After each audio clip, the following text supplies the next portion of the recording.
Well, these are a few more sort of missionary memories, really.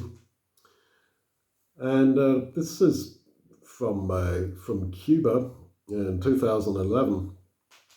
Cuba in 2011 was not like it is now. There was very limited access to the internet. And while Christianity was sort of allowed, but they were still under the old regime and obviously communist government and so forth. Well, in 2009, when very, very few people had access to the internet in Cuba, I got a request for Bible Basics. And the guy gave an email address. I wrote him his email address, it bounced back. So I sent him his book and wrote a snail mail letter to him. He wrote back and said, I don't know much about the internet, we don't really have it here, but I had opportunity in the course of my work to have access to the internet in the government department. And while I had this opportunity, I quickly searched around for people, Christian people, who reject the Trinity. And I came to your website and well, that's why I contacted you. Okay. So I wrote back to him, and from Latvia to Cuba was taking good 3 weeks each way for mail, snail mail to get through. This guy had figured out all that we believe. And yeah, he got the book. Oh, he loved it. Yeah, I said, this is mainly what I've figured out. Just I'm lacking in one thing, and that is I haven't been baptized, and I understand all these things, and I want to be baptized. Well, it's 3 weeks each way for the mail. It's went on for quite a long time, and I thought, yeah, this guy is very special. I really would do anything for this guy. So I sometimes the correspondence would go dead. Like he wouldn't get a mail, or I wouldn't get a letter, and there was no cell phone contact. There was no email between us. Although he had this chance, in God's plan, access to the internet a while back, which is how he found us. And well, I wrote him and said, I'll come out and see you and baptize you. And he said, oh, my wife will allowed to be baptized. I'm like, yeah, sure, yeah. So I said, I've never been to Cuba, so I'll give you my arrival details and please come meet me off the plane. Well, he lived in a place called Consolacion del Sur. That's in English, Consolation of the South, which is about 150k out of Havana, that's the capital. So I wrote him, I sent him this letter. I said, here's my arrival details, please meet me at the airport. I sent him this quite a long time before I was going to go. Didn't hear back from him. I wrote again, you going to meet me? Did you get my letter? Sent him a whole series of snail mail letters. Now please meet me at the airport. Nothing. And I thought, well, should I go or not? Well, I'd got my tickets. So I put my little hand in God's and said, yeah, I'll go. Well, the theme of my memories of missionary work is always the same, that when I'm weak, then am I strong. And that God works with people who are not at their strongest. And when they're at their almost weakest, then he uses you. So it was winter in Latvia. And, I was going to fly through Moscow, so I got the early morning flight to Moscow, but the taxi didn't come. I thought, well, fortunately I've allowed plenty of time. I know what it is with these guys. I'll dress up and I'll walk to the bus stop, and then for sure, God willing, a bus will come. That's what I did, but it was deep winter and we have extreme winters. So I was all kitted up, all my winter Eastern European outfit, my heavy leather jacket. I had leggings on, thermal leggings, thermal sweatshirt underneath my shirt, sweater, gloves, scarf, the lot. So I walked through the snow to the bus stop, and I got the bus and got to Moscow. Well, I was there in Moscow in the airport, and there's this advert for some cool kind of watch. There was with some famous quote about sort of what doesn't beat you makes you stronger, or something like that. Or what doesn't kill you makes you stronger, I don't know. And this is some sort of butch bloke with, hairy chest and handsome and all that. Not quite like me, but anyway, I had this in my mind. Well, the plane from Moscow out of Havana was full of Russian folks going on their winter holiday to Cuba. Cuba was very sort of Russian friendly. They didn't need a visa. It was relatively cheap for them. They could get away from the Russian winter, go to sort of Russian welcoming country in the tropics and be welcome in a sort of socialist environment that they were kind of used to. Well, I was about the only guy on that plane who wasn't in the tour group. So anyway, I was praying, going out there, of course, but I had this strong sense, Duncan, you're an idiot. You are an idiot. You idiot. You're going all this way. Now, I'm sure, like me, you've come to those points in life when you think, you're an idiot. Duncan, you are an idiot. What is the matter with you? You are a complete idiot. And this was a feeling I had throughout this trip. Duncan, you are an idiot. You are an idiot. And anyway, it's at times like that God uses you. Well, anyway, we got to Havana, got through passports. And of course, I had written to the guy that said, put my name on a signboard, you wait there for me. Nobody. Well, these other people on the plane, we were about the only plane that landed for quite a while. Their tour bus came and took them off. And I was left standing there. And I was all kitted up for the Eastern European winter. I had my heavy jacket on. I had not gone to the toilet and changed. I had my thermal sweatshirt on. Underneath my shirt, I had a sweater. I took my sweater off. I had black jeans with thermals underneath them, my big winter boots on. And I was standing there in the blazing heat of Cuba. And I thought, you are an idiot, Duncan. You are an idiot. Talk about Dostoevsky, the idiot. Yeah, right. That was me. These Russians were also happy. They went off on their tour bus off to their resort to have happy times, holidays, and I was left alone. Thinking, you're an idiot. Now, my point is, I was not so pious, praying to God. Well, I was praying to God all right, but, not in a very pious way, because I kept thinking, Duncan, you're just an idiot, mate. You're just an idiot. Well, I thought, well, I don't speak Spanish, so I thought, well, I better go down to this guy. I had his street address. Well, there were taxi drivers there, and I tried to explain to them where I wanted to go. And in those days, the official taxis in Cuba, the guys, despite the heat, they wore very, very polite, very sort of formal kind of like cap, and they had a jacket and suit, and their tie done up to the top, wearing ties very nicely turned out.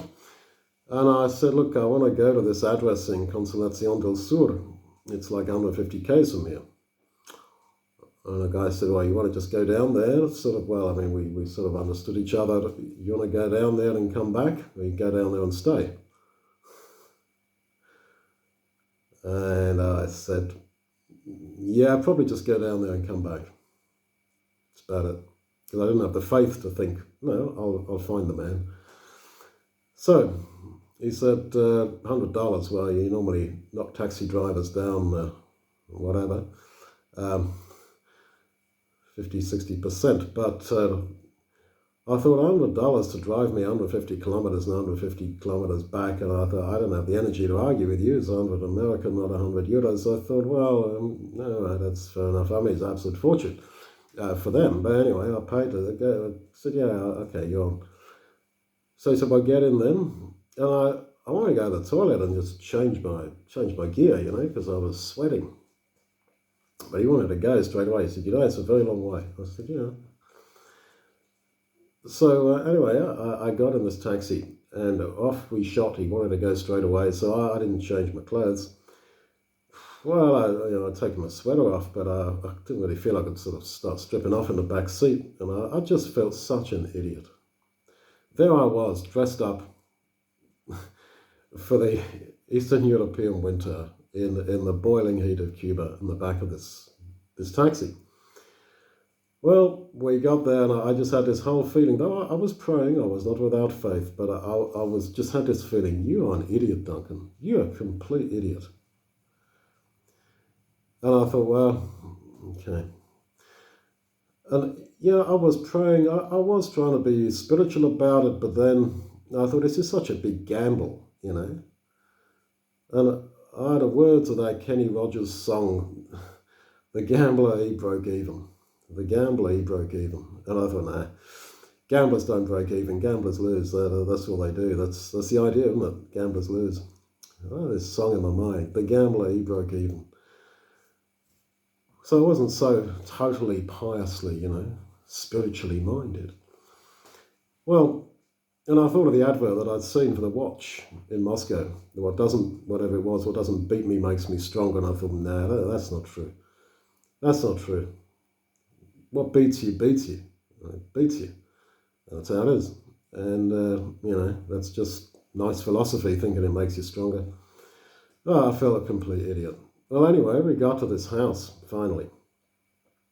And, well, the driver came with me and the house was locked up. Really locked up. And I saw the windows were all closed. And, yeah, this wasn't that somebody was just gone out. The place was locked up. And we had the street number. Yeah, this is the place, locked up. Well, I thought, that's it. Huh? The gambler, he broke even. No, he didn't. And I sort of said to the Lord, well, thanks for sort of using me, but obviously you didn't want to use me, did you? And you sort of wasted a lot of my time and money and so forth, dragging all this way. And I thought, well, maybe he has some bigger plan, but for now, guess that's it. And the taxi driver said, so what do you want to do? I said, well, let's go back to Havana. You just take me to a hotel. You know a hotel? Yes, I know a hotel. I said, take me back. Well, I wandered around this house. The place was boarded up. I banged on all the windows that nobody was at home. The place was boarded up. And so as I was walking back to the taxi, well, I opened a taxi door. I remember this absolutely like it was yesterday. I opened a taxi door. I chucked my rucksack in and a rucksack on my back.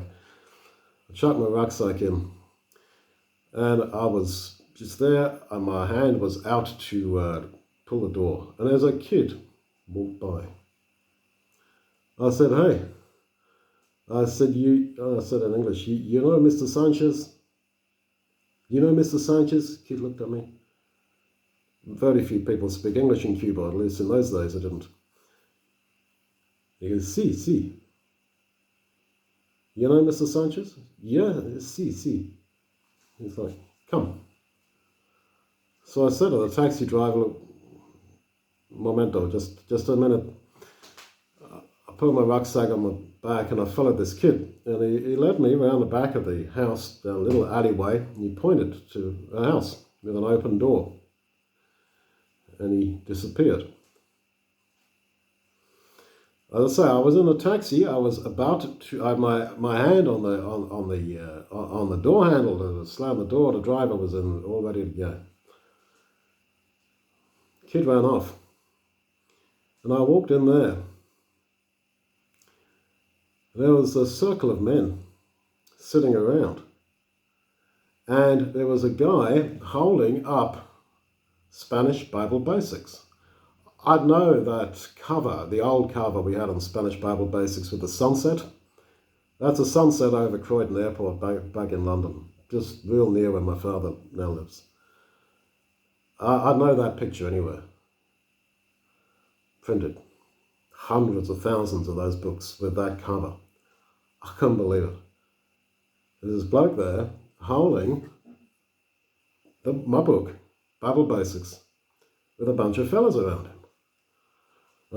This was Cuba. They were pretty spooked. This guy walks in, I walked in, and I knew I was, this was it with the Lord, that he was there with me. And I said, excuse me, gentlemen, if I'm speaking English, my name's Duncan. I'm from Latvia, and see your book? That's me, that's my book. You must be Alex. The guy was really spooked. He was like, sorry, who are you? He said, yes, I do speak English, but who are you? I said, I'm Duncan. I said, I picked a book out of his hand. I pointed to my name on the spine. I said, me. And he totally was spooked. So I got my British passport out. I showed him. It's me. Same guy. What are you doing here? And we just hugged each other. I said, you didn't get my letters? I sent you so many snail mail letters that I'm coming to see you. I asked you to meet me off the plane in Havana. No, he said, I didn't know you were coming. I didn't get any of them. Well, I said, well, I'm here.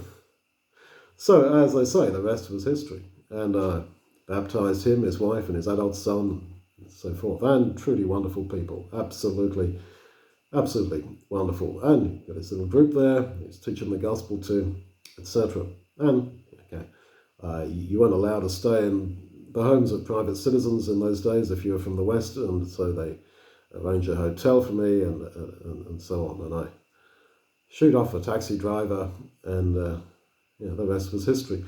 But my point is that before God uses you, you will be brought down very low.